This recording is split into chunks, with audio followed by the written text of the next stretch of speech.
सुप्रभात। कक्षा दशमी द्वितीयः पाठः बुद्धिर्बलवती सदा।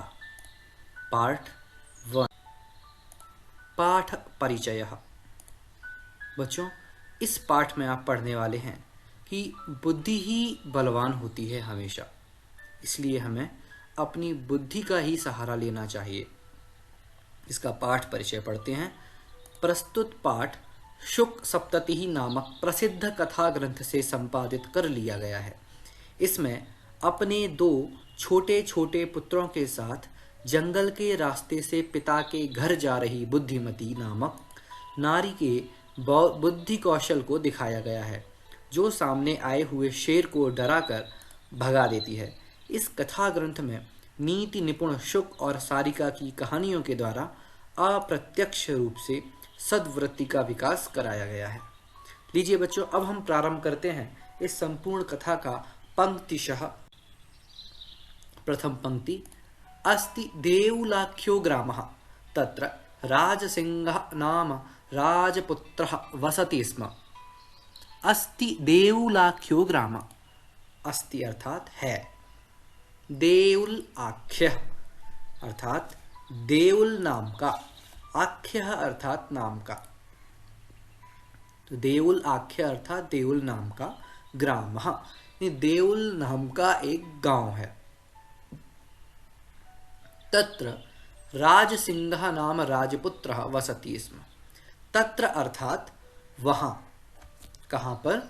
देउलाख्यो नाम ग्रामे अर्थात देउल नाम के ग्राम में राजसिंह नाम राजपुत्र वसति स्म। तत्र एकः राजपुत्र वसति स्म अर्थात वहां एक राजपुत्र रहता था, उसका नाम राजसिंह था।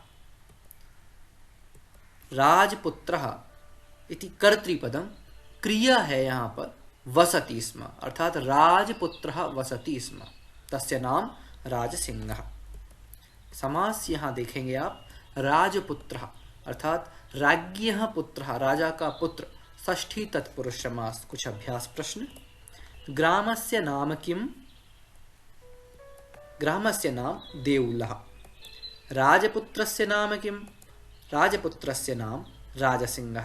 हिंदी में अर्थ, देउल नाम का गांव था, वहां राजसिंह नाम का राजपुत्र रहता था। एकदा केनापि आवश्यक कार्येण तस्य भार्या बुद्धिमती पुत्रद्वयोपेता पितुर्गृहं प्रति चलिता। शब्दार्थः एकदा अर्थात एक बार, एक बार, केनापि आवश्यक कार्येण, किसी आवश्यक कार्य से, ठीक है, केन प्लस अपि आवश्यक कार्येण यानी किसी आवश्यक कार्य से, तस्य भार्या, तस्य अर्थात उसकी, किसकी? राजसिंहस्य। तस्य यहाँ राजसिंह के लिए आया है, अर्थात उस राजसिंह की भार्या अर्थात पत्नी कौन थी? बुद्धिमती। वह पुत्रद्वयोपेता अर्थात दो पुत्रों के साथ, उपेता अर्थात साथ में, पितुर्गृहम अर्थात पितुः गृहम यानी पिता के घर, चलिता अर्थात चली। देखिए, एक बार केनापि आवश्यक कार्येण, किसी आवश्यक कार्य से, तस्य अर्थात उस राज सिंह की भार्या पत्नी बुद्धिमती अपने दोनों पुत्रों के साथ पितुः गृहम अर्थात पिता के घर चली। यहाँ पर आप देखेंगे बुद्धिमती यह कर्तृपद है और चलिता ये क्रियापद है, अर्थात बुद्धिमती चलिता, बुद्धिमती चली। समास देखेंगे आप, पुत्रद्वयोपेता, पुत्रद्वयेन उपेता अर्थात दो पुत्रों के साथ, तृतीया तत्पुरुष समास होगा। और प्रकृति प्रत्यय चलिता शब्द आया है, इसमें चल धातु है, त प्रत्यय है और आगे टाप लगा करके यहाँ इसे स्त्रीलिंग में बनाया गया है। अभ्यास प्रश्न। बुद्धिमती कस्य भार्या? प्रश्नवाचक शब्द कस्य। बुद्धिमती राजसिंहस्य भार्या, यहाँ लिखा है तस्य, यह तस्य किसके लिए है? राजसिंह के लिए। अतः बुद्धिमती राजसिंहस्य भार्या। बुद्धिमती केन कार्येण पितुर्गृहं प्रति चलिता? केन कार्येण? केनापि आवश्यक कार्येण, बुद्धिमती केनापि आवश्यक कार्येण पितुर्गृहं प्रति चलिता। हिंदी में अर्थ, एक बार किसी आवश्यक कार्य से उसकी पत्नी बुद्धिमती अपने दोनों पुत्रों के साथ पिता के घर की ओर चली। मार्गे गहन कानने सा एकम व्याघ्रम ददर्श। मार्गे अर्थात पथि, रास्ते में, गहन कानने, गहन अर्थात घना और कानन अर्थात वने, गहन कानने अर्थात घने जंगल में, अर्थात गहन वने, सा एकम व्याघ्रम ददर्श। सा अर्थात उसने, उस बुद्धिमती ने, सा अर्थात बुद्धिमती ने, एकम व्याघ्रम, व्याघ्र अर्थात बाघ को, ददर्श यानी अपश्यत, देखा। ठीक है, तो यहां आपने देखा मार्ग में गहन कानने, उस घने जंगल में उस बुद्धिमती ने एक व्याघ्र को देखा। सा ददर्श, सा अर्थात बुद्धिमती, ददर्श अर्थात देखा। यह यहाँ कर्तृपद है सा और क्रियापद होगा इसका ददर्श। गहने कानने, तो गहने यहाँ पर विशेषण पद होगा और विशेष होगा इसके लिए कानने, क्योंकि यह गहने कानन पद की विशेषता बता रहा है। बुद्धिमती कुत्र व्याघ्रम ददर्श। बुद्धिमती कानने व्याघ्रम ददर्श। अत्र सा इति सर्वनाम पदम कस्मै प्रयुक्तम। इति सा एक ये सर्वनाम पद है, ये किसके लिए आया है, आपने यहाँ पढ़ा, बुद्धिमती के लिए, बुद्धिमत्याः कृते। हिंदी में अर्थ, मार्ग में घने जंगल में उसने एक बाघ को, सा व्याघ्र मागच्छन्तं दृष्ट्वा धार्ष्ट्यात् पुत्रौ चपेटया प्रहृत्य जगाद कथमेकैकशो व्याघ्रभक्षणाय कलहं कुरुथ।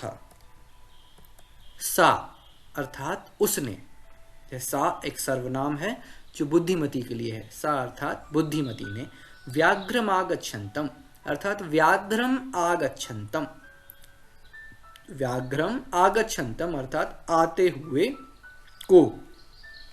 ये जो आगच्छन्तम शब्द बना है इसमें आ उपसर्ग गम धातु और क्षत्रि प्रत्यय से बनता है, ये द्वितीय विभक्ति में। तो उस बुद्धिमती ने आगच्छन्तम व्याघ्रम दृष्ट्वा, दृश प्लस क्त्वा धातु जिसका अर्थ है देखकर, आगच्छन्तम व्याघ्रम दृष्ट्वा देखकर, धार्ष्ट्यात् अर्थात बड़ी धृष्टता से, पुत्रौ यानी पुत्रों को, चपेटया यानी चांटे से, चपेटा शब्द से तृतीय विभक्ति एक वचन में, चांटे से, प्रहृत्य प्र उपसर्ग ह्री धातु ल्य प्रत्यय अर्थात मारकर, जगाद कहा। ठीक है, देखिए आप इसका फिर से अर्थ, सा बुद्धिमती आगच्छन्तम व्याघ्रम दृष्ट्वा यानी उस आते हुए व्याघ्र को देखकर, धार्ष्ट्यात् यानी धृष्टता से, चपेटया प्रहृत्य का कौ की पुत्रौ यानी पुत्रों को चांटे से मारकर, जगाद कहा। क्या कहा, कथम एक ऐकशो, कथम एक एकशः, क्यों, एक एकशः एक एक करके, व्याघ्र भक्षणाय है ना, व्याघ्र को खाने के लिए, कलहम, कलहम अर्थात झगड़ा, ठीक है, इसका ऑपोजिट होगा स्नेह, स्नेहम कुरुथ यानी कर रहे हो, कि तुम लोग क्यों एक ही जो बाघ है उसको खाने के लिए इतना झगड़ा कर रहे हो। तो सा, आप इसमें कर्तरी क्रियापद और देखेंगे तो फर्स्ट लाइन है सा जगाद, उसने कहा। ठीक है, सा करता है, जगाद क्रिया है। अभ्यास प्रश्न, व्याघ्रमागच्छन्तं दृष्ट्वा सा किम कृतवती। आते हुए बाघ को देखकर उसने क्या किया, कि सा व्याघ्रमागच्छन्तं दृष्ट्वा धार्ष्ट्यात् पुत्रौ चपेटया प्रहृत्य जगाद कथमेकैकशो व्याघ्रभक्षणाय कलहं कुरुथा। हिंदी में अर्थ, बाघ को आता हुआ देखकर निर्भीकता से दोनों पुत्रों को थप्पड़ मारकर कहा, तुम दोनों एक एक करके बाघ को खाने के लिए क्यों झगड़ा करते हो। अयमेकस्तावद् विभज्य भुज्यताम् पश्चात् अन्यो द्वितीयः कश्चिल् लक्ष्यते। अयम एकः तावत् विभज्य, अयम एकः यह तो एक ही है, तावत् अर्थात तब तक। विभज्य, विभज्य अर्थात वि उपसर्ग भज धातु लय प्रत्यय, यानी बांट कर, तब तक, यानी यह एक ही है, ये तो बाघ एक ही है। तावत विभज्य, तब तक बांट कर, भुज्यताम अर्थात खा लो। पश्चात बाद में, अन्यो द्वितीय कोई अन्य दूसरा, कश्चित लक्ष्यते, इसमें दो शब्द हैं, कश्चित प्लस लक्ष्यते, है ना। बाद में अन्यो द्वितीय, अन्य दूसरा, कश्चित यदि कोई, लक्ष्यते यानी देखा जाएगा। ठीक है। तत्र कति सिंहः आसीत्, तत्र एकः सिंहः आसीत्। हिंदी में अर्थ, यह एक ही बाघ है, उसे ही तब तक बांट कर खा लो, बाद में कोई दूसरा भी देखा जाए। इति श्रुत्वा व्याघ्रमारीकाचिदियमिति मत्वा व्याघ्रो भयाकुलचित्तो नष्टः।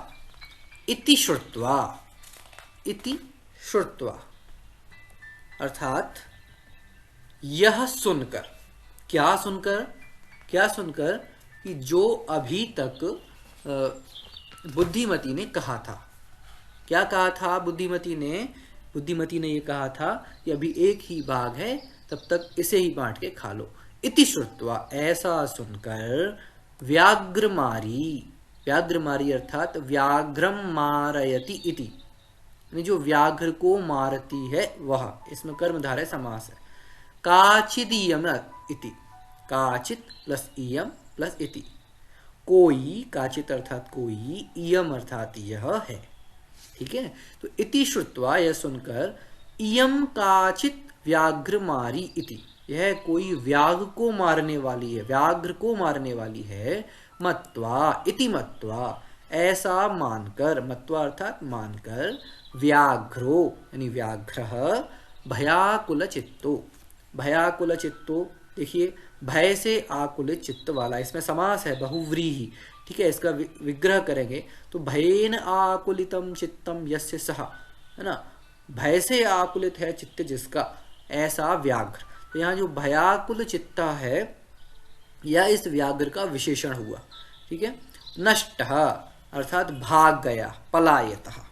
ठीक है। इति श्रुत्वा व्याघ्रमारी काचित इयम इति, इयम काचित व्याघ्रमारी इति श्रुत्वा, इति मत्वा व्याघ्रः, कीदृशः व्याघ्रः? भयाकुलचित्तः नष्टः। ठीक है। तो व्याघ्रः यहाँ कर्तृपद है, क्रियापद है नष्टः, और इसका विशेषण है भयाकुलचित्तः। ठीक है। देखिए कर्तृक्रियापद, व्याघ्रो नष्टः। व्याघ्रः किं मत्वा नष्टः? व्याघ्रः किं मत्वा नष्टः? इयं काचित् व्याघ्रमारी इति मत्वा व्याघ्रो भयाकुलचित्तो नष्टः। भयाकुलचित्तो इति विशेषण पदम कस्मै प्रयुक्तम्? ये विशेषण पद किसके लिए आया है? भयाकुलचित्त, व्याघ्राय। हिंदी में अर्थ, यह सुनकर यह कोई व्याघ्रमारी है, ऐसा मानकर व्याघ्र भय से व्याकुल होकर वहां से भाग गया। श्लोक है, निज बुद्ध्या विमुक्ता सा भयाद्व्याघ्रस्य भामिनी अन्योपि बुद्धिमान लोके मुच्यते महतो भयात्। इसका हम सभी पदों का पदच्छेद देखेंगे और फिर इसका अन्वय। सारे शब्द इसमें अलग अलग हैं, केवल दो हैं जिन्हें हमें अलग करना है। एक है अन्यः प्लस अपि, अन्योपि। द्वितीयः बुद्धिमान लोके, बुद्धिमान प्लस लोके, अन्वय। सा भामिनी निज बुद्ध्या व्याघ्रस्य भयाद् विमुक्ता, ये पहली लाइन का अन्वय हुआ। लोके अन्यः बुद्धिमान अपि महतो भयात् मुच्यते। शब्दार्थ, सा भामिनी, सा अर्थात कौन? वह अर्थात वह बुद्धिमती। ठीक है। भामिनी अर्थात रूपवती स्त्री, सा बुद्धिमती कीदृशी? रूपवती अर्थात भामिनी। सा भामिनी निज बुद्ध्या, कया? निज बुद्ध्या अर्थात निज बुद्धि, अपनी बुद्धि से, व्याघ्रस्य, कस्य? व्याघ्रस्य अर्थात व्याघ्र के, भयात विमुक्ता, भयात अर्थात भय से, विमुक्ता अर्थात छूट गई। पहली लाइन पंक्ति का अर्थ क्या हुआ? सा भामिनी यानी वह बुद्धिमती रूपवती स्त्री, निज बुद्धिया अर्थात अपनी बुद्धि से, व्याघ्रस्य भयाद विमुक्ता, व्याघ्र के भय से विमुक्त हो गई। सा विमुक्ता, अत्र सा ये है कर्तृपद और विमुक्ता ये होगा क्रियापद। लोके लोके अन्यः बुद्धिमान अपि, लोके अर्थात अस्मिन् संसारे विश्वे, अन्यः बुद्धिमान अपि, अन्य बुद्धिमान लोग भी, महतो महतो अर्थात बहुत बड़े, भयात मुच्यते भय से छूट जाते हैं। लोके अन्य, जिस तरह से बुद्धिमती अपनी बुद्धि के बल से छूटी, उसी तरह अन्य बुद्धिमान अपि अस्मिन् विश्वे यानी इस विश्व में अन्य बुद्धिमान लोग भी, महतो भयात, यहाँ महतो यह विशेषण है और इसका विशेष है भयात, मुच्यते अर्थात छूट जाते हैं।